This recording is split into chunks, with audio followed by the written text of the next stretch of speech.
Bismillahirrahmanirrahim. Sidang jemaah Masjid Darul Ghufran, alhamdulillah sekali lagi kita bertemu dalam kuliah tafsir bertema kali ini surah Ad-Duha ataupun demi waktu duha. A'udzu billahi minasyaitonir rajim. Bismillahirrahmanirrahim. Wad-duha wal-laili idza saja ma wadda'aka rabbuka wa ma qala. وَلَلْآخِرَةُ خَيْرٌ لَكَ مِنَ الْأُولَى وَلَسَوْفَ يَعْطِيكَ رَبُّكَ فَتَرْضَى أَلَمْ يَجِدْكَ يَتِيمًا فَآوَى وَوَجَدَكَ ضَالًّا فَهَدَى وَوَجَدَكَ عَائِلًا فَأَغْنَى فَأَمَّا الْيَتِيمَ فَلَا تَقْهَرْ وَأَمَّا السَّائِلَ فَلَا تَنْهَرْ وَأَمَّا بِنِعْمَةِ رَبِّكَ فَحَدِّثْ. Sadaqallahul Azim. Alhamdulillah, sebagaimana kita mengetahui bahawa surah Ad-Duha ini menurut tafsir Al-Munir adalah surah Makkiyah. Ia bermula apabila Allah Subhanahu wa taala bersumpah dengan Ad-Duha wad-duha untuk mengingatkan pentingnya waktu duha, di mana segala-galanya akan diterangkan dengan cahaya duha. Sebagaimana yang diriwayatkan oleh Sa'id ibn Mansur bahawa pada satu ketika Jibril lewat membawa wahyu kepada Nabi sallallahu alaihi wasallam. Lalu orang-orang kafir menuduh Muhammad telah ditinggalkan oleh Tuhannya, sebagaimana ucapan mereka, wadda'a Muhammadan rabbuh. Maka turunlah surah ini, wadduha wal-laili idza saja. Mengikut Ibnu Juraij, wahyu terhenti selama 12 hari. Ibnu Abbas mengatakan wahyu terhenti selama 15 hari. Namun Muqatil mengatakan wahyu terhenti selama 40 hari. Maka jiwa Nabi sallallahu alaihi wasallam merasa resah gelisah, seolah-olah hidupnya tidak bererti kerana terputusnya hubungan antara langit dengan bumi. Kerana Al-Quran itu adalah wahyu. Maka apabila terputusnya wahyu, manusia akan merasa gelisah. Begitu juga keadaan zaman canggih pada hari ini. Manusia tidak boleh berpisah dengan handphonenya. Apabila satu hari dia tidak mempunyai handphone, dia akan merasa resah, gelisah. Hidupnya seolah-olah sesuatu yang kurang. Begitu juga keadaan Rasulullah sallallahu alaihi wasallam. Ibarat nyawa dengan badan.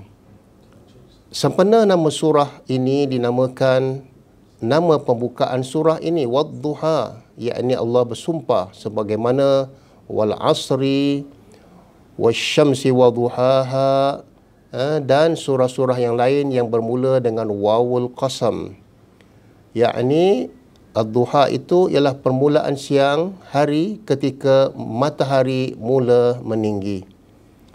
Ad-Duha dimulai dengan sumpah bahawa Muhammad sallallahu alaihi wasallam adalah orang yang mulia dan bahawa Allah tidak mungkin meninggalkan baginda dan tidak membencinya sebagaimana tuduhan orang-orang kafir Mekah. Adapun pengertian secara takrif, saja wal-laili idza wad-duha wal-laili idza saja. Saja itu maknanya sangat gelap. Qala yakni membenci, ataupun Ar-Raghib mengatakan sangat benci. Alam yajidka yatiman fa'awa, awa memberi perlindungan. Ailan maknanya miskin dan tidak berada, sangat melarat. Taqhar menghina ataupun meremehkan. Tanhar maknanya membentak atau kata kasar bicara. Sebaliknya Nabi sallallahu alaihi wasallam kedudukannya tinggi dan pangkatnya mulia.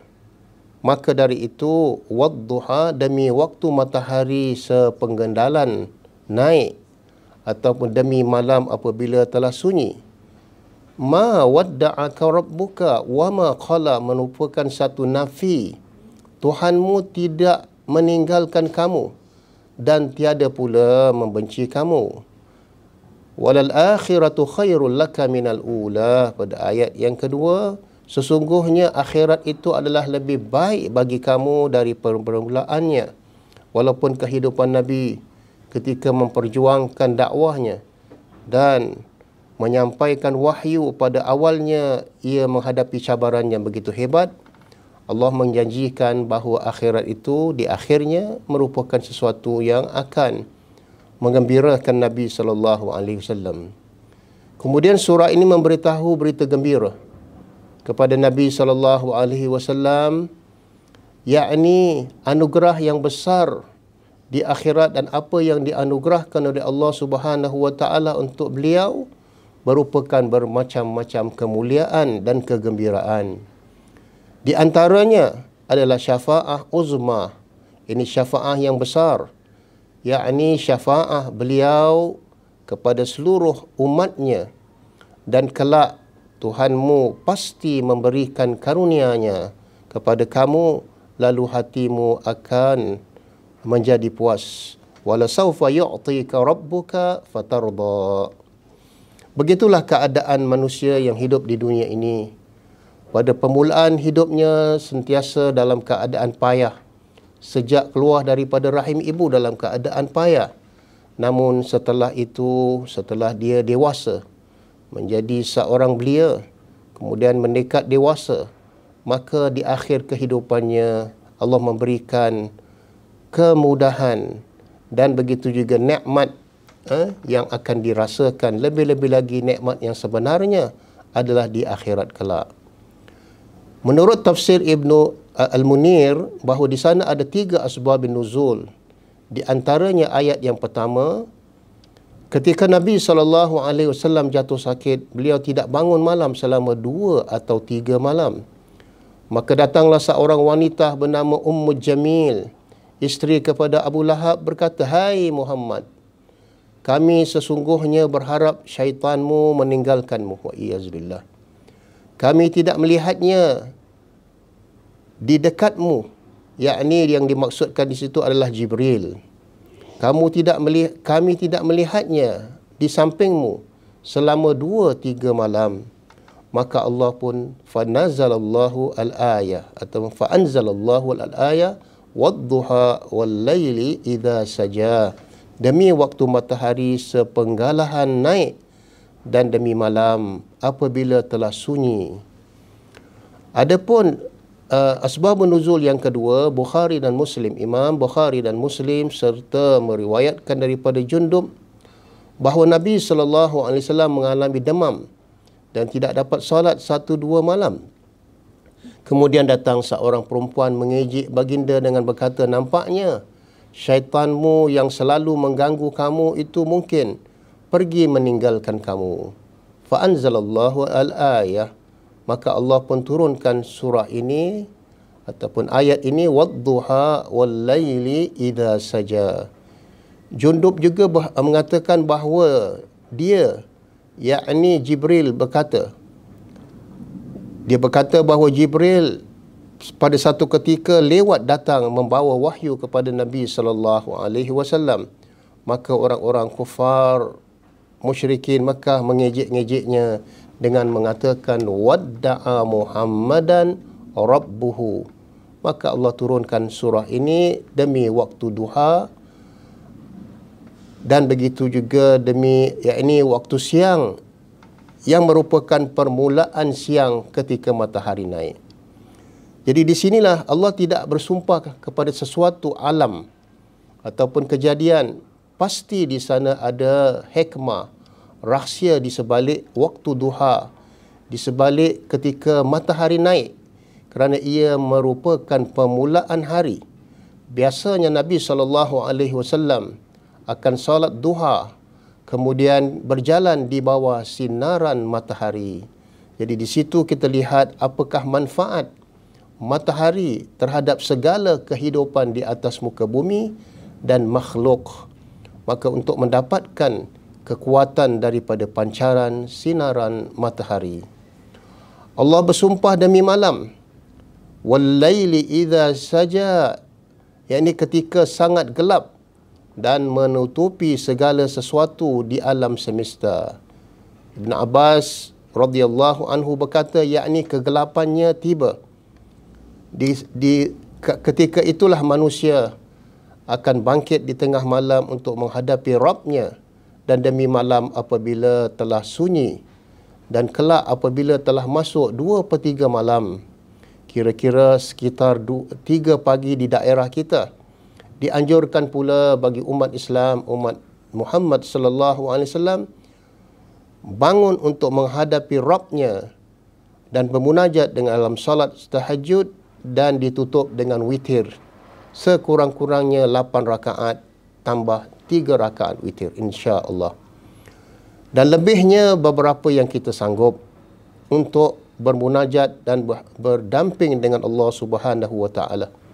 Sebagaimana yang dikatakan tadi bahawa Al-Quran itu merupakan ruh, tanazzalul malaikatu war-ruh, di dalam surah Al-Qadar, kerana ia memberi kekuatan kepada seorang insan, lebih-lebih lagi mereka yang beriman. Dia memerlukan kuasa, kekuatan daripada Ruhul Quran untuk dia terus aktif di dalam kehidupannya, lebih-lebih lagi dalam menyebarkan agama Islam dan dakwah. Setelah solat, kita duduk memohon ampun kepada Ilahi atau membawa Al-Quran sampailah menjelang subuh, sehinggalah terbitnya waktu duha. Di situlah bermulanya kehidupan kita manusia. Kita lihat rata-rata hampir 90% keadaan manusia, itulah waktunya mereka akan keluar dari rumah untuk mencari nafkah, untuk mencari karunia Allah, untuk diberikan kepada ahli keluarganya. Begitu juga kita lihat sekalian binatang-binatang dan segala kehidupan akan keluar daripada tempat persinggahan mereka untuk bertebar di atas muka bumi untuk mencari nafkah. Kemudian surah ini mengingatkan beliau akan peristiwa ketika beliau masih kecil, dalam keadaan yatim. Alam yajid ka yatiman, alam yajidka ka yatiman fa'awa. Peristiwa masa beliau kecil ketika dalam keadaan yatim melarat, tersia-sia, maka Allah memberi jaminan. Alam yajidka yatiman fa'awa, bukankah kami dapati engkau seorang yatim, lalu Allah memberikan perlindungan kepada kamu. Ini jaminan Allah Subhanahu wa taala, di mana Allah tidak akan membiarkan Nabi sallallahu alaihi wasallam keseorangan. Allah Subhanahu wa taala melindunginya. Allah memberi kecukupan kepadanya dan mengeliling baginda dengan pemeliharaan, dengan belayan kasih dan sayang. Bukankah dia mendapati kamu sebagai seorang anak yatim, lalu dia melindungimu? Dan dia mendapatimu sebagai seorang yang bingung, lalu dia memberikan petunjuk kepada kamu. Begitulah keadaan Islam sangat mengambil berat terhadap manusia-manusia yang lemah, lebih-lebih lagi di kalangan anak-anak yatim. Sehingga Nabi sallallahu alaihi wasallam memberi jaminan, ana wa kafilul aitam fil jannah, aku dan orang-orang yang menjadi penanggung anak yatim akan berada di dalam syurga. Maka itulah dalam sosio-ekonomi Islam, Islam sangat mengambil berat golongan yang lemah, lebih-lebih lagi di kalangan anak-anak yatim. Dan waktu duha dan waktu cahaya terang benderang yang padanya, dan begitu juga malam hari jika tenang lalu gelap, untuk manusia berehat sejenak untuk mengumpul tenaga agar ia dapat menyara kehidupan dan menjalani kehidupan. Sebagaimana firman Allah di dalam surah Amma yatasaalun, alam yaj'al waja'alna al-laila libasa waja'alna an-nahara ma'asha. Bukankah kami telah menjadikan siang itu sebagai kehidupan, dan malam itu untuk berehat umpamanya seperti selimut. Hal itu juga muslimin muslimat sidang jemaah Masjid Darul Ghufran. Ini merupakan bukti yang jelas kekuasaan Allah. Tuhanmu tiadalah meninggalkan kamu. Ma wadda'aka rabbuka wa ma qala. Tuhanmu tiadalah meninggalkan kamu, wahai Muhammad, dan tiada pula membenci kepada kamu. Inilah bukti-bukti ayat yang ke-6 dan yang ke-7 bahawa Allah Subhanahu wa taala sangat prihatin dan memberi jaminan, wahai Muhammad, yakni Tuhanmu tidak meninggalkan kamu sejak Dia memilih kamu dan melantik kamu sebagai rasul, dan tidak pernah meninggalkan kamu seorang diri. Ma wadda'aka rabbuka wa ma qala. Ia merupakan bantahan terhadap orang-orang kafir yang membuat bermacam-macam tuduhan seolah-olah Tuhannya telah meninggalkannya.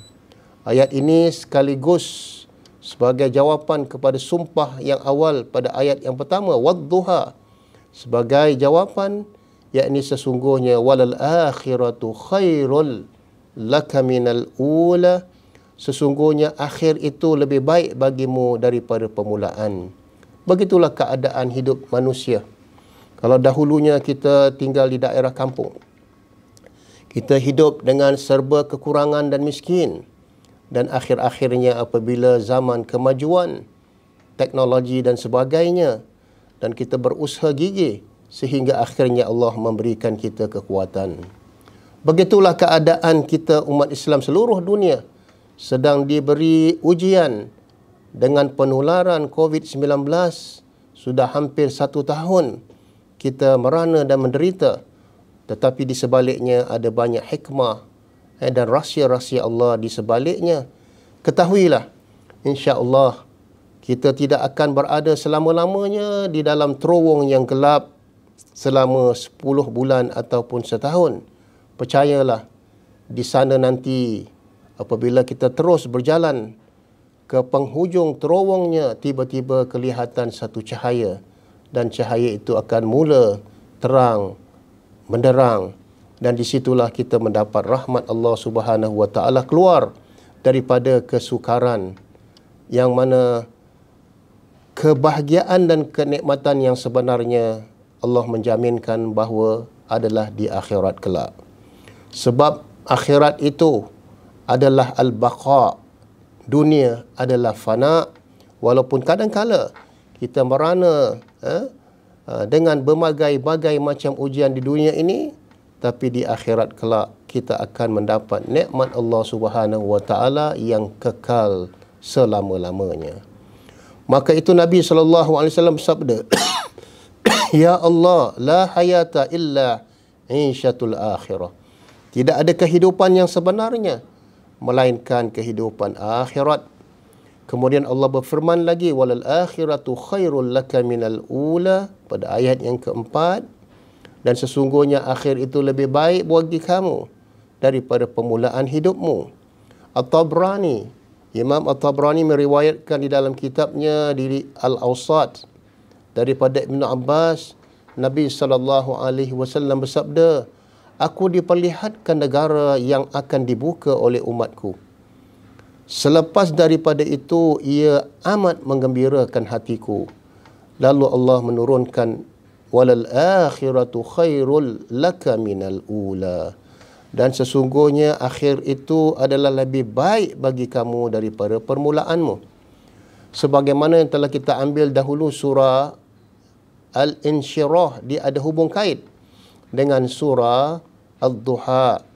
Kalau kita lihat di penghujung surah Ad-Duha, terdapat pesanan Allah menyuruh Nabi SAW terus memperjuangkan Islam dan menjalankan dakwah kepada manusia dengan menyebut nikmat. Fa amma bi ni'mati rabbika fahaddits. Adapun di dalam surah Insyirah ataupun surah An-Nashr, Allah Subhanahu wa taala menyebut kelebihan agama itu sendiri kepada baginda Rasulullah sallallahu alaihi wasallam. Tetapi di dalam surah Ad-Duha pula Allah sebutkan pasti di akhirat itu adalah lebih baik bagi kamu dan lebih mudah. Sedangkan di dalam surah Al-Insyirah ayat yang ke-8 dan 9, Allah SWT mengatakan fa inna ma'al usri yusra, inna ma'al usri yusra. Walau bagaimanapun sesungguhnya setiap kesukaran, kepayahan itu akan diikuti dengan kesenangan, yakni yusra. Begitulah keadaan hidup manusia dahulu ataupun sekarang. Sedangkan zaman perjuangan Nabi sallallahu alaihi wasallam pada permulaan Islam adalah sangat mencabar, menghadapi berbagai-bagai macam siksaan, tekanan daripada pihak pembesar-pembesar kufar Quraisy. Tetapi di akhirnya Allah Subhanahu wa taala mengatakan fa inna ma'al usri yusra, inna ma'al usri yusra. Dan sesungguhnya setiap kepayahan itu akan berakhir dengan kemudahan, dan setiap kepayahan, kesusahan itu akan berakhir dengan kesenangan. Dan kelak Tuhanmu pasti memberikan karunia kepada kamu. Wala sawfa yu'tika rabbuka fatarda. Ini merupakan jaminan Allah Subhanahu wa taala yang kelak fatarda, maknanya pasti kamu akan menjadi puas dan redha pada akhirnya.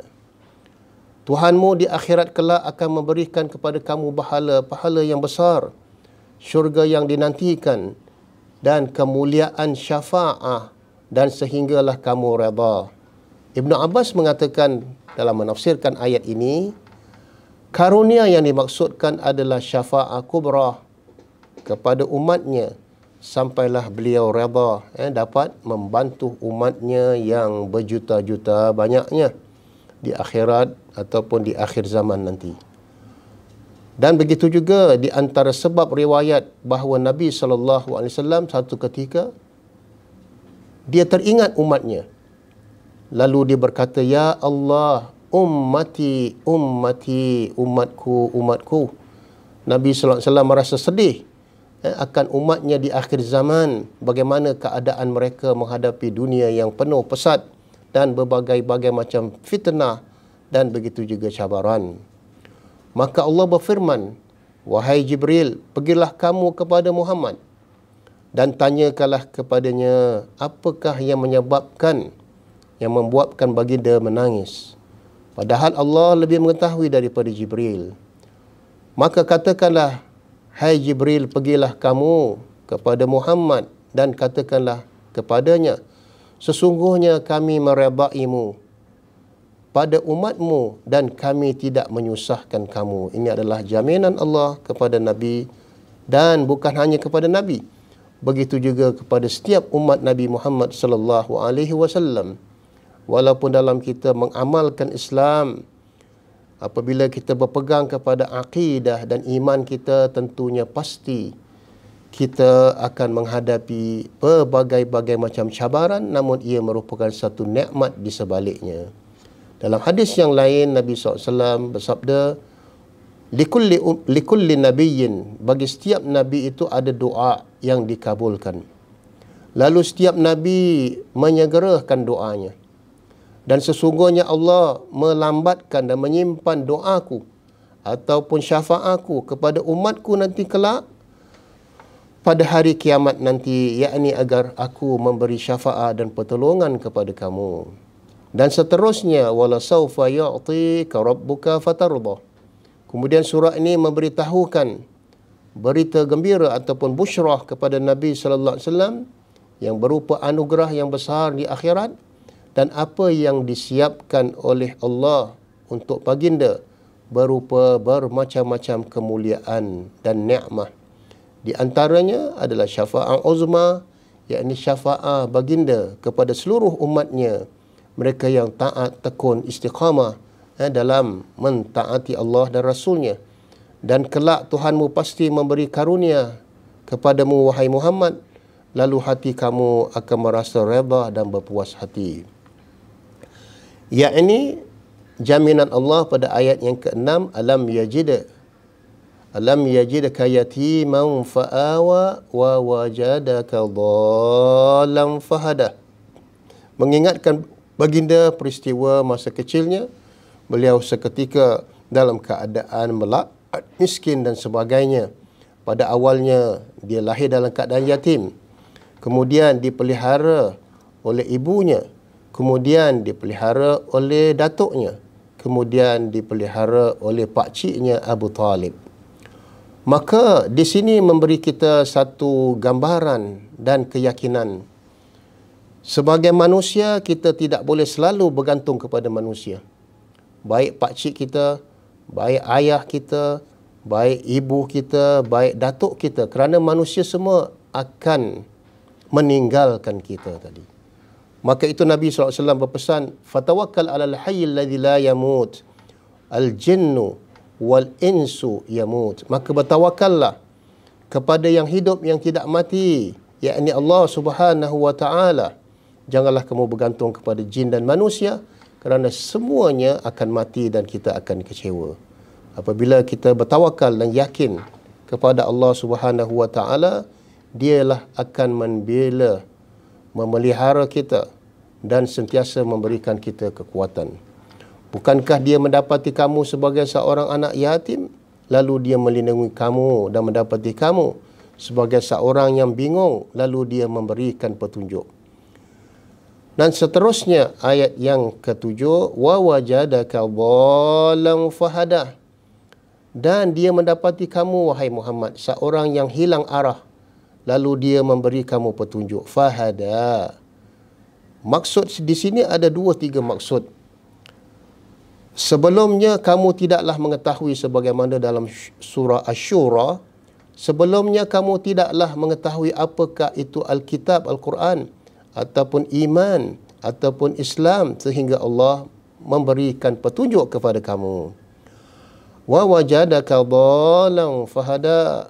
Sebagaimana Imam Jalaluddin berkata, maknanya Allah mendapati kamu sesat di sini dari sudut bingung, tidak faham daripada syariah.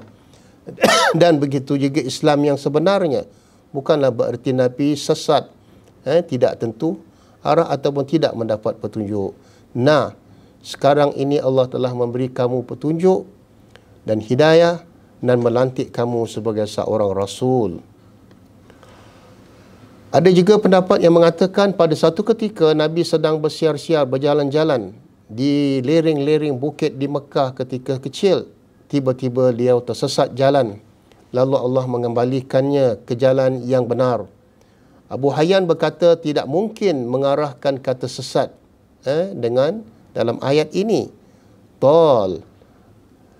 Sebaliknya hidayah.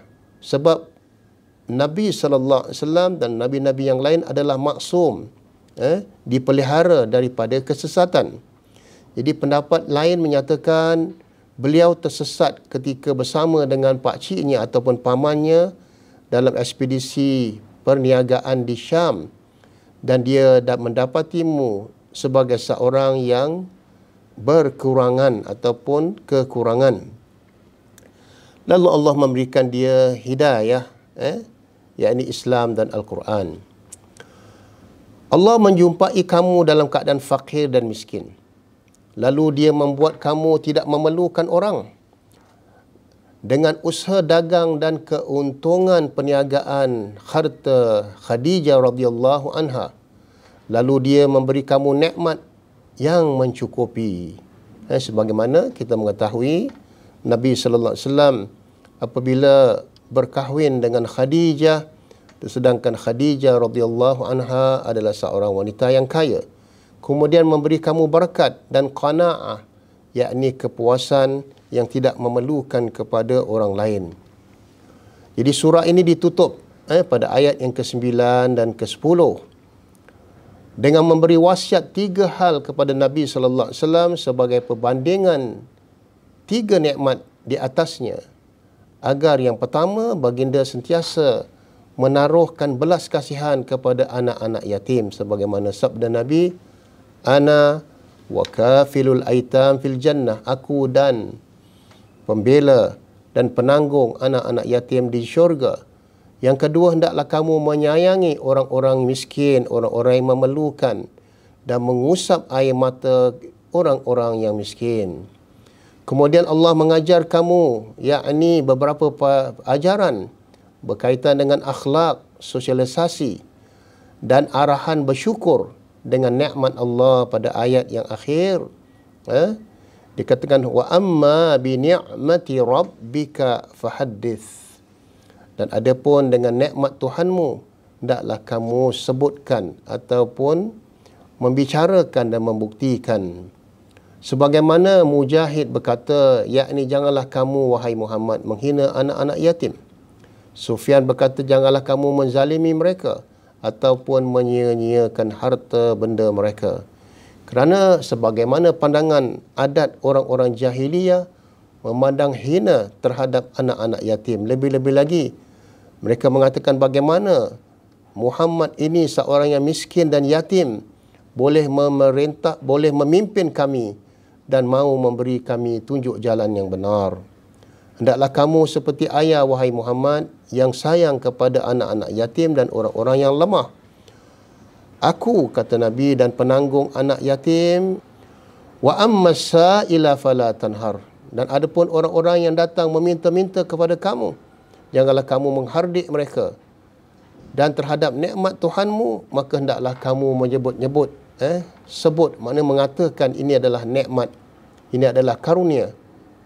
Begitu juga kita, apabila Allah memberi kita satu kekuatan, satu nikmat yang berlimpah ruah, maka kita sebut-sebut bukan kerana untuk berbangga ataupun riak, tapi kita menyebut nikmat Allah yang Allah karuniakan kepada kita apabila kita mendapat rezeki, mendapat cahaya mata, dan mendapat jawatan yang tinggi ataupun sebagainya.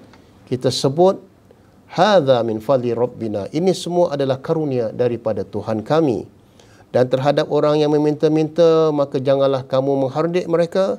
Janganlah kamu membentak orang-orang yang meminta kerana dia fakir dan memerlukan. Janganlah berkata kasar kepada mereka. Berilah dia kalau sekiranya kamu mempunyai.